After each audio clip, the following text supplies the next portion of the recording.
I long to follow Jesus, for He has set me home, and day by day I know He will renew me until I stand with joy before the throne.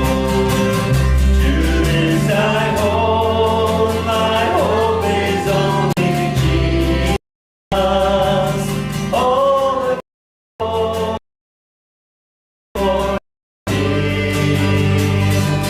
When the race is complete, still my lips shall repeat, yet not I, but through Christ in me. When the race is complete, still my lips shall repeat, yet not I, but through Christ.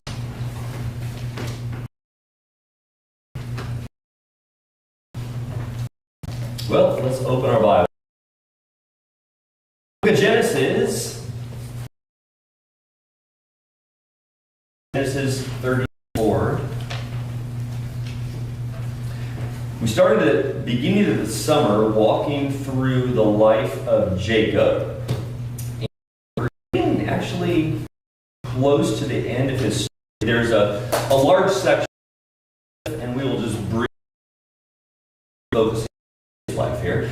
So we're getting near the end of his story. And we've seen all kinds of things about his ups and downs. So many times when the life of Jacob actually applied to life today, and things that we go through as well. Now, today is never taught to children. It's one of those, right? This is one of those stories I would be shocked if I ever saw this in a kid's Sunday school story. In fact, we on the back of the bulletins, we have those children's things we put on the back of the bulletin. Almost every chapter of the Bible, there's one for that chapter. This one. This is not a happy. This is the kind of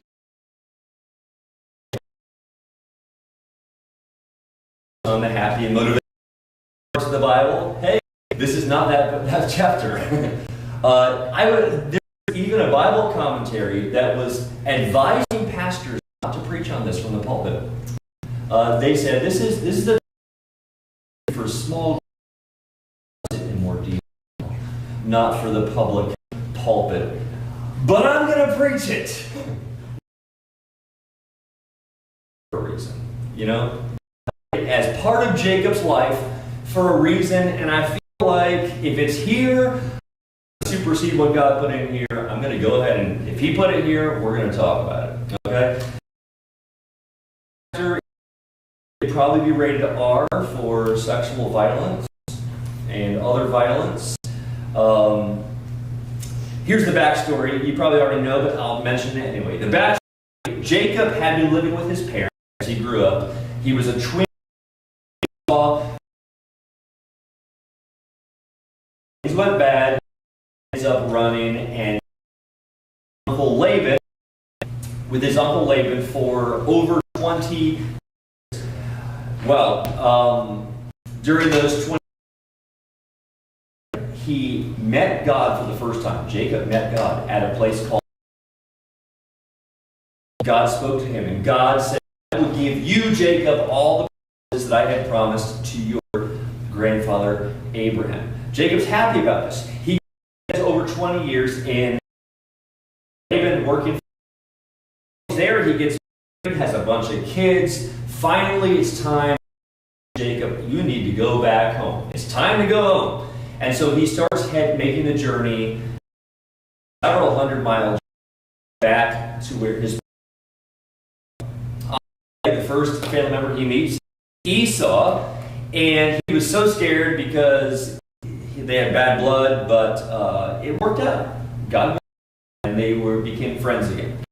Well, Esau said to Jacob, come right home with me. We can travel together, go back home. Jacob said, that sounds great, but we're going to come a little further. We got some young kids. We're going to take our time, get in there. Just go on ahead, we'll be there soon. Well, Jacob lied to him.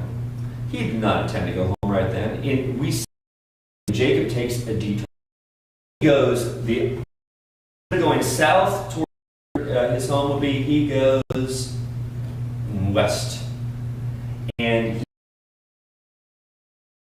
near a city called, to camp there's one thing. To buy land and settle there, that means you're planning on staying there for a while. He buys land. Maybe he thought, this will work out. I'm tired of trade with the city, have companions, this will be fine. I'm just going to enjoy the good life for a while. Jacob's rich. He's got all he needs right now. Maybe he's just going to enjoy the good life a little bit. What he didn't know was this city was full of ungodly people. And he was about to face, he and his family, the biggest tragedy yet in their family's life.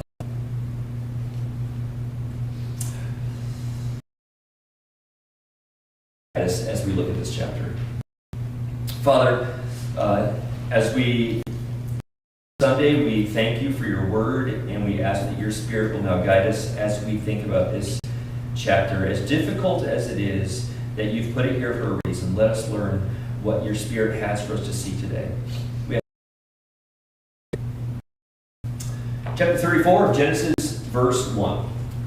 Dinah, the daughter of Leah, whom she had borne to Jacob, went out to see the daughters of the land. We'll stop there for a minute. Dinah is the only daughter that we know of. Jacob may have had other daughters. They're just not listed in the scripture. The 12 sons, and Dinah is mentioned because she's a key part of this story. His daughter, Jacob's daughter, wants to go. Can you blame her? She's growing up with 12 brothers. She wants some to hang around with. I don't blame her. That's a reasonable thing. She wants some female companionship. She wants to hang out with other girls. It's the problem was she was in a dangerous situation. Whether she realized it or not, she was in a dangerous situation. She was going to hang out with some that were likely ungodly girls, Canaanite girls. And when you hang out with old friends, that itself is not the best situation, right? Also, it appears she's going by. She's a teenager. Her parents seem to be allowed to just go out and hang out with other kids in town. Her brother is being even worse. Is that in Canaanite custom, according to a theologian named Henry Morris, Canaanite culture, an unattached woman was considered fair game. Laws to protect, like we do today. Promiscuity was not only in culture, but it was religious practice to be promiscuous. And so apparently, in Canaanite culture, and they were a Canaanite city, an unattached female was open to be raped. I don't know if she realized that when she went out. They were just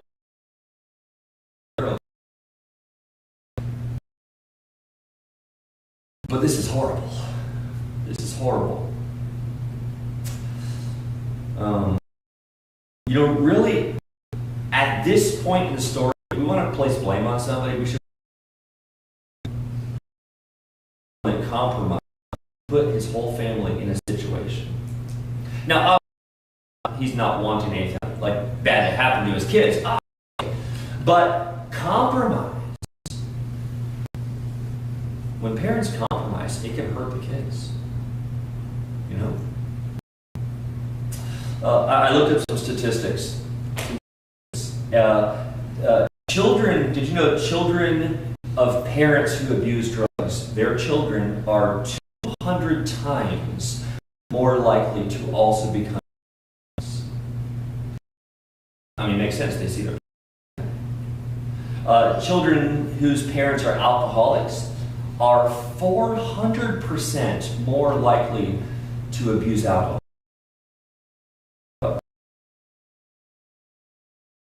Also, 400% more likely to become as in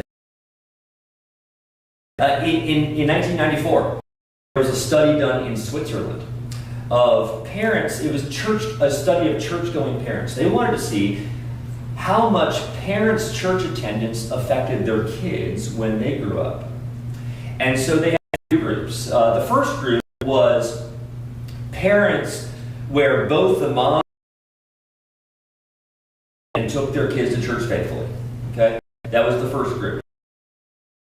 All these found that in situations where both the mom and dad faithfully went to church, 33% of their kids continued to stay faithful in their local church. 1 in 3. I was hoping for more than that, but continued to stay faithful in their local church. Of that group, 25% of the kids dropped out of church. I mean, that shows doing the right thing doesn't mean kids are always going to do the right thing too. 5% walked away. And all the rest in between 35, were kind of sporadic church attenders. Okay? Then the families where the mom took her kids and the dad was there once in a while. You know how sometimes dads are like once in a while. As they grew up, as adults, 3%.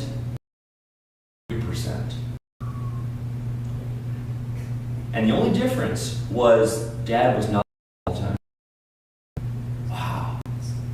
And the number of those kids who walked away, 8%. Wow. And the third group was moms who were faithful to church, took their kids to church, and dads who never went to church. The number of kids who dropped from 3% to 2%. But completely. Only difference. Now, they're statistics. They're not true of every. But it is interesting to see how much effect parents have. Even a simple thing like going to church has on their kids' life. If I had I don't know that I have many young dads in here, but maybe you're online. If I had a bunch of young dads, I would say, if you want your kids to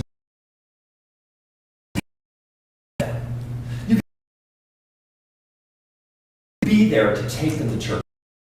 Don't let your wife have to be in church with them to walk in the faith. Statistically. I mean, there's, Pastor Monk didn't have parents. There are exceptions, of course, exceptions. But statistically, the role of dads is so important. So important. Jacob, sometimes he looks like a really good dad, and sometimes he makes some compromising decisions. And I think him going to live by this city was a compromising decision. He was bad it happened, but him being there put his family in a dangerous situation. Look at verse 2. Verse 2. When Shechem, the son of Hamor, the Hivite, prince of the country, saw her, he took her, this is Dinah, he took her and lay with her and violated her. So this guy named Shechem, he's some important figure in the city. They call him a prince. I don't know if his dad was the king of the city. We're not sure. There's no indication of a mutual relationship here, like she was. It's him. He lay with her. he violated her. Showing it was him doing the action here. Now we might think, well, maybe he was just a bad apple in an otherwise good city. There's lots of bad apples among good people. Down to verse 19 in this chapter, verse 19, talking about Shechem, it says, he was more than what? The guy that raped somebody is the most honorable person in his household? What? That shows what the rest of the household must.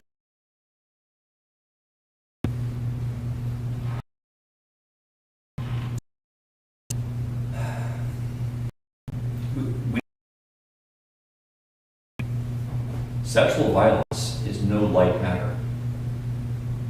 Not at all.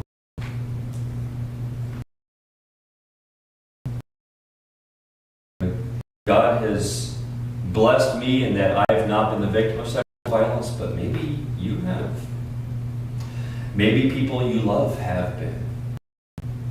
Maybe reading about this thing brings back bad memories, bad thoughts, bad experiences. And you remember, and maybe the shame, and maybe, I don't know, all that goes with it. All the horrible stuff that goes with violence. Now let's just say right off the bat, what happened to Dinah was evil. She did not deserve this. She was in the wrong place at the wrong time. She did not deserve this. What happened to her was evil, and we should call it evil. This is evil. What happened to you? But then look at verse Shechem is so attracted to Dinah, the daughter of Jacob, and he loved the young woman and spoke kindly to the young woman. So Shechem spoke to his father Hamor, saying, "Get me this young woman as a wife." Okay, you're telling me the guy that just raped her now thinks he loves her and wants to marry her?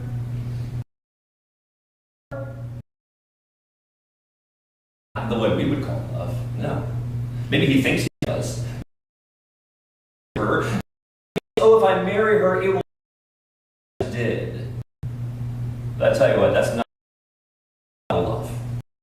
That's not what I would call. It looks to me like he and not what's best for her.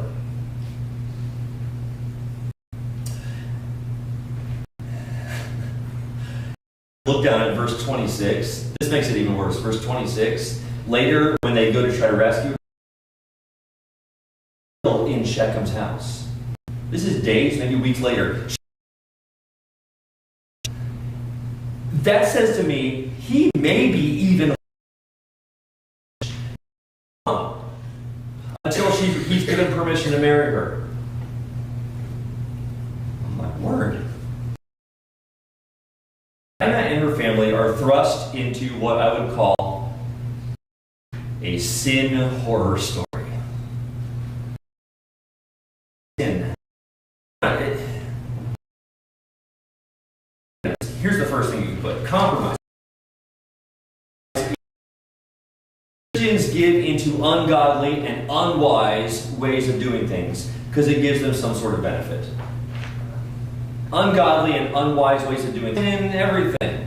Oh, I can with her and then I can marry her. It's all compromise. Ungodly, unwise ways because it gives them some sort of benefit.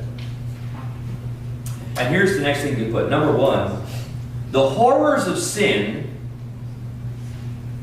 number one, are part of this life. They're part of this life. I mean, come back now and usher us into his presence and sin will be dealt with once and for all. Don't you? Wouldn't that be great? Great. And so as of yet, he's decided it's not time yet. We're going to trust his timing is right. But at the same time, we live in a world that has a lot of horrors of sin. And you can't get away with it. People like Amish communities try to have their own community so that they can control sin as much as possible and keep it out of the community. But every once in a while we hear of terrible sometimes cults will have compounds and they will keep everybody out, keep the world out, we're going to be our own thing. And that rarely works out well. It usually ends up badly too. Hearts of human beings. Sin is like an infection that infects human beings. And even if you are not sinning, even if you are trying to follow the best you can, yes to Jesus and no temptation, part of you inside still knows that you can be tempted. That you still can be tempted. The horrors of sin are part of this.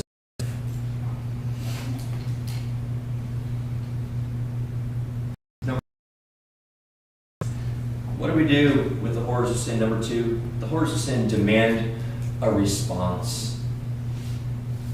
It demands a response. I looked up a website on, how do you respond to survivors of sexual abuse? How do you respond? They gave a whole bunch of tips. Let me just give you three. Recognize what it was for them to even talk about it. Recognize how hard it was. I mean, talking to you about it, that probably took a ton of courage to even talk. And so recognize, just the fact they're talking to you is a huge deal. Number two,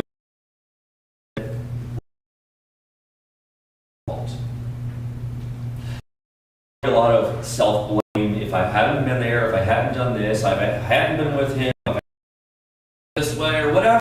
A lot of self-blame, thinking my fault, whatever. Remind them, no.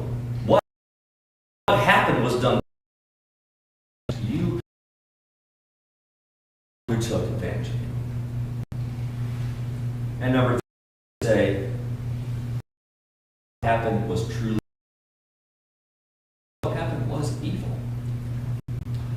My brother Joel, he was saying that he was speaking at a conference on people that were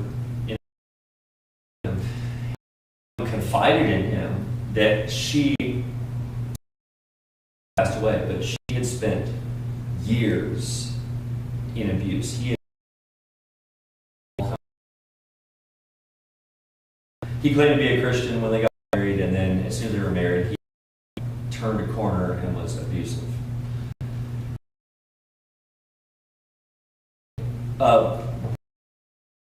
And she kept saying, oh, he was a good man. He was a good man. And he said, stop right there. No, he was an man who did evil things. Don't say he was a good man. Sure, there might be good things about him, but the pattern over and over was evil. And you should not judge that by saying, oh, it's okay because he was. No. Sure, God can. Hopefully he puts faith. I don't know. We should not justify sin and say, oh, because he was good in some things, it made it okay. No. It was. So how did people respond in this passage? Unfortunately, they didn't respond well.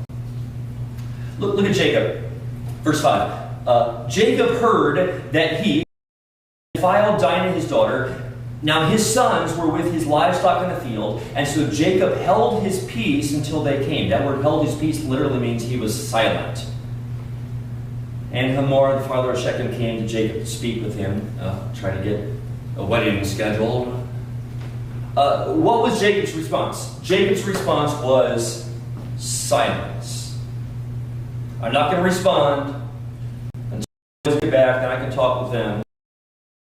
They were in those days, they were on for days or weeks. Fields. So a while where he's not responding. Now, I sympathize with it a little bit. My personality is something really tough to stay still for a while. That's my personality. I'm a thinker. I won't respond. I won't say anything for a while. I just clam up and think for a while. And so maybe that's what I'm doing. But you can't do that for very long, especially raped, and maybe even being still held hostage in the guy's house.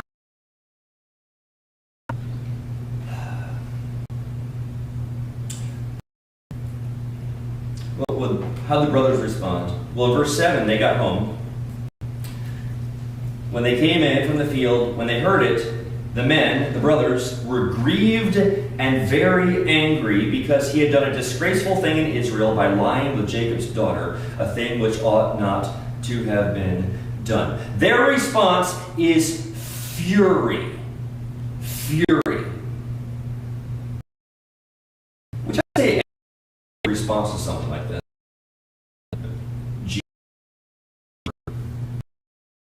Evil of people being harmed. Jesus got angry. But we see what comes to our mind is Jesus in the temple, casting out the money changers, right, with whips and everything. Jesus was angry. He was to protect people who were being taken worshipers, and his was glorify God. His anger led to actions that righteously angry about things that are evil, but actions should lead to glorify God, right? And that's where it comes in. How can my anger lead to actions that glorify God? The brothers, unfortunately, their anger led to revenge. They weren't concerned about what made God's name look better. They weren't concerned about what made their family look better. They were concerned as much, even about just getting their sister back.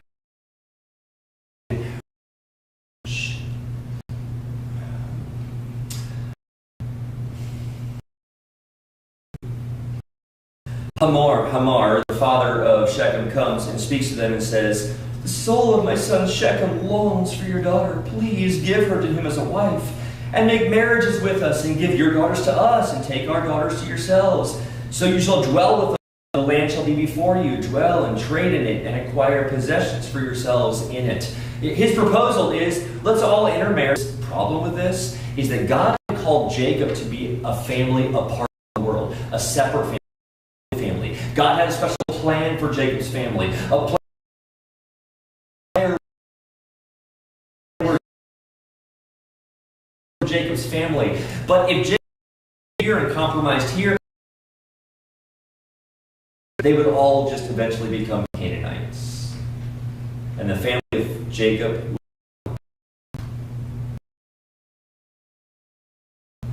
I bet the devil's behind some of these words here, trying to slyly eliminate from promise. Then Shechem comes along here. Shechem, verse 11. Shechem said to her father and her brothers, "Let me find favor in your eyes, and whatever you say to me I will give. Ask me ever so much dowry and gift, and I will give according to what you say to me. But give me the young woman as a wife." He's there. He's like, "I want to marry her. Please, I'll do anything. I'll give you anything you want." They probably wanted to punch him. So they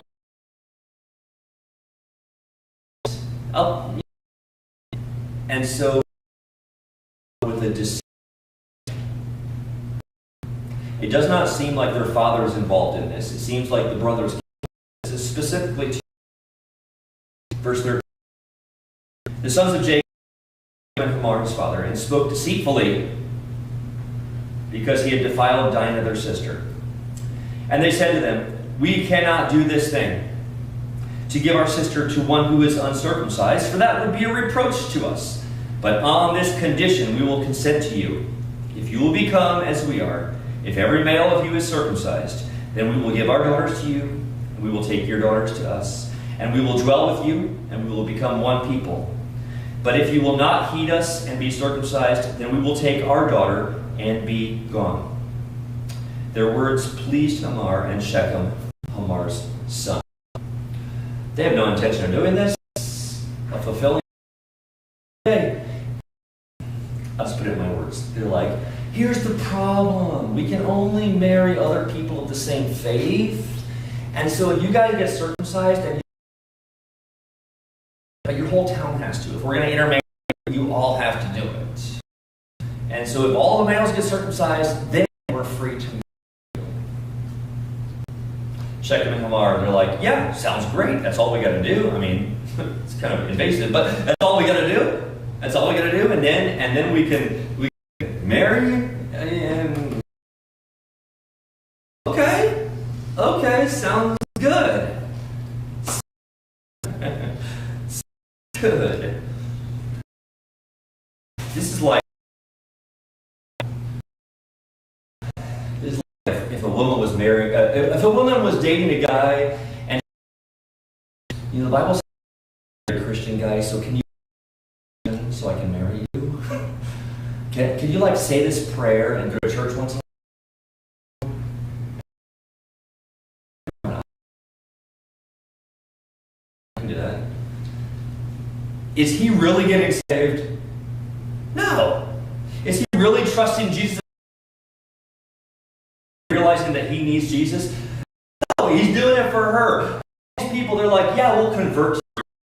Sure, if we can marry.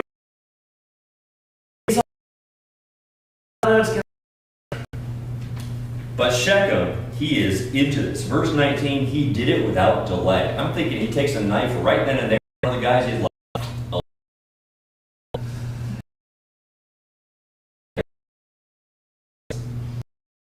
type A personnel.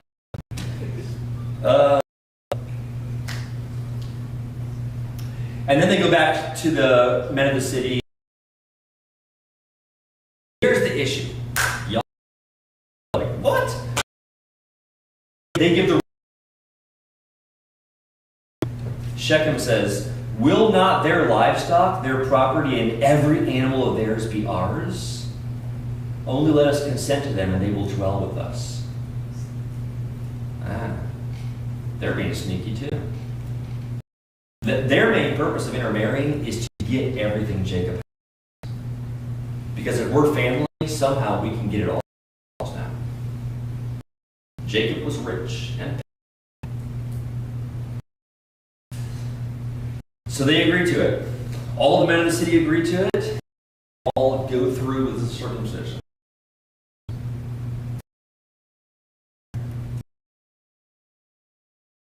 We thought it was bad so far.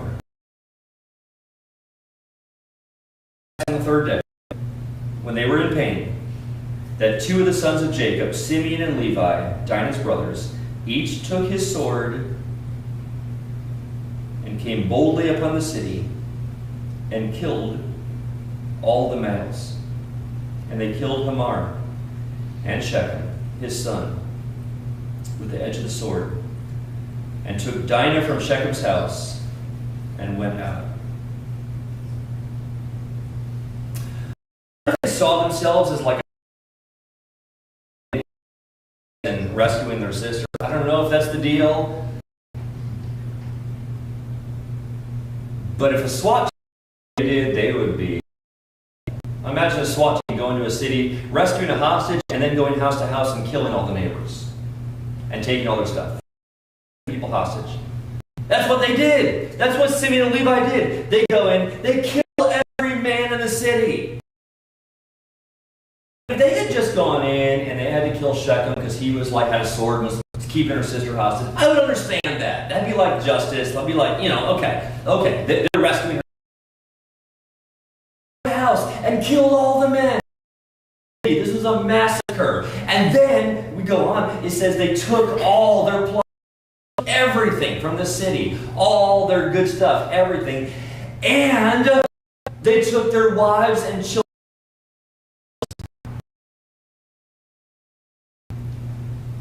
Talk about overreacting. Some people hate the Bible because of stories. Some people, they'll say, how can you where some of the main characters commit genocide, kill a whole bunch of people hostage? How can you believe a Bible like that?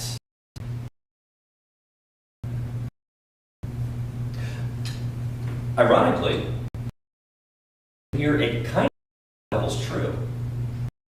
If this was all a made-up story about Jacob's family, if it was all just legend made up, who in their right mind would make up a story like this, where the main characters do horrible like this? Who would? Real. And if it was real, why does God put it in? Maybe because God wants to even the most chosen full of sin. Maybe chosen people into deep holes of sin. There's a phrase that goes like this: yet God go. Who's heard that? Yet, but for the grace I.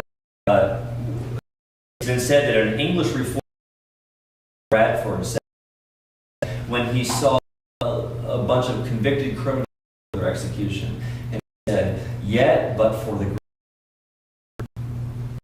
grace." John, the reason I'm not, in me, God has shown grace to me.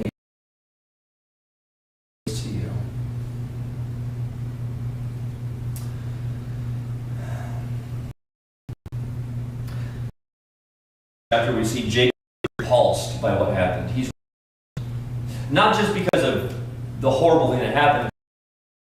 Now,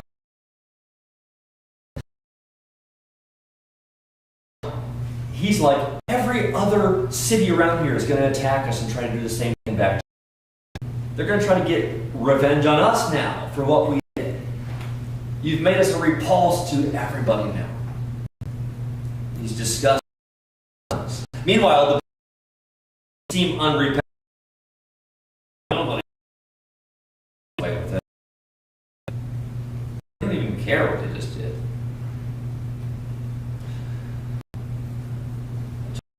Fun story. But lastly, as we close this out, what's number 3? Should drive us back to God.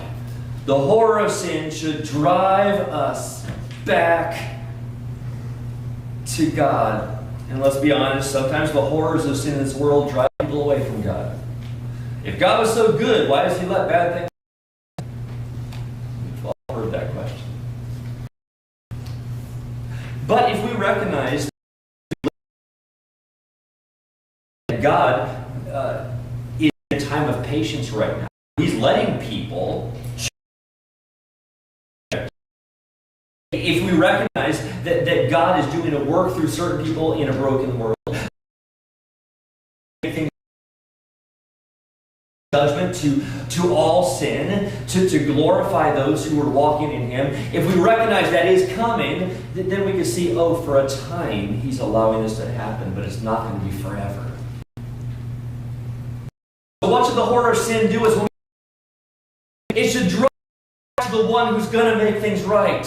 It should drive us back to the one that can forgive things. It should drive us back to the only one that can bring real healing and real life to the broken. Drive us back to God. And that's what Jacob does in the very next chapter. Verse 35, I'm not going to read the verse 1. In fact, God tells him to. He says, take your family, take your people, and go back to Bethel. Bethel's where he started. Bethel's where he first met God. It's like God is saying, you need a reset. You and your family need a reset. And right.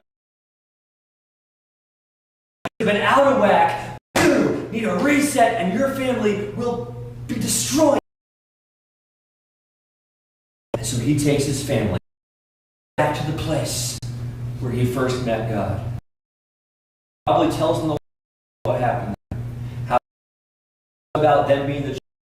Also about the goodness that God has for their family. Refocus. It says in this chapter, he takes all their idols. He says, give me all your false idols. All the paraphernalia of your false religions. Give them to me. And buries it and covers it up. Symbolizing we're done with anything like that. We're serving God. A basketball player back in the 90s named Hakeem Olajuwon, and he had a famous Whenever he blocked somebody, he wagged his finger. He said, "Not in my house." Eventually that was banned. You can't do that anymore. But he would be like, "Not in my house." And Jacob's basically doing that. He's saying to all the people, "Not in my house. For me and my house, we're going to serve the Lord. We're having a and right." Hey, where did all these idols come from? I'm like, there must be all these idols come from. Some of them idols that, remember Rachel had stolen from her father? That might have been some of them. But you know what? I bet some of them from Shechem. We might say, wait a minute. He's taking the women and children with him? Sure. Their culture. A city full of just children in their day would have been city blocks. They didn't have the men who were trained to fight. They didn't have the providers to provide for them. And started abusing them. And so maybe Jacob took them all with him, forced to care for a whole bunch more people. But that may have been the most graceful thing he could have done. But if that's the case, he's saying to them, "You can come, I'll protect you, but you're not bringing your idols with you. We're leaving them right here."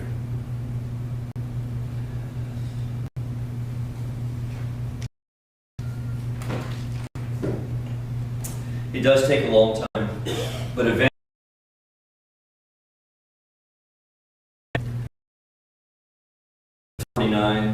end of the book, Jacob's on his deathbed. He's giving blessings to each of his sons, but when he comes to Simeon, here's what he says: "Simeon and Levi are brothers. Instruments of cruelty are in their dwelling place. Let not my soul enter their council. Let not my honor be united to their assembly. For in their anger they slew a man. In their self-will they hamstrung an ox. Cursed be their anger, for it's fierce, and their wrath, for it's cruel. I will divide them in Jacob and scatter them in Israel." And that did happen to both of their tribes. After they entered the promised land, Simeon, but before long his tribe was dispersed from Judah. Forever. The tribe of Levi did not land, but you might recognize they became the Levites. The in good position made the difference.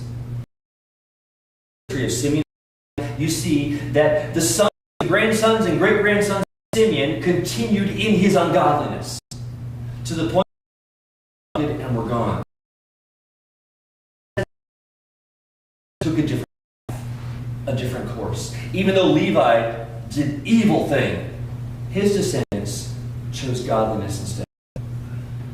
And God blessed them. Which says to me, to follow their parents' footsteps. Children don't follow their parents' vices. If you had parents that were great and godly, awesome, follow in their footsteps. But if you had parents that were less than godly, you don't have to do what they did. You can chart a path for your descendants. And that's what the descendants of Levi did. And God gave them priesthood. You know, many years after this happened, Jesus was, and these brought to him this woman that they said was caught in the act of adultery. Which is a weird scenario because they didn't bring the man, brought two, like it takes two, right? They just brought her, which some maybe there were some mischievous things going on. Bring her to Jesus. When her Jesus is silent for a while and he says, "Let the one who has never sinned cast the first stone." And one by one, they all just walked away. Because they all knew they were guilty of various things too. Likely her tear-stained face and probably helps her stand up. love on her, looking at her broken body and her broken and everything, and he says to her, I don't condemn you either. Go, sin no more. Go, chart a different path from here on out. We don't know for sure what happened to her. Some people think that she was married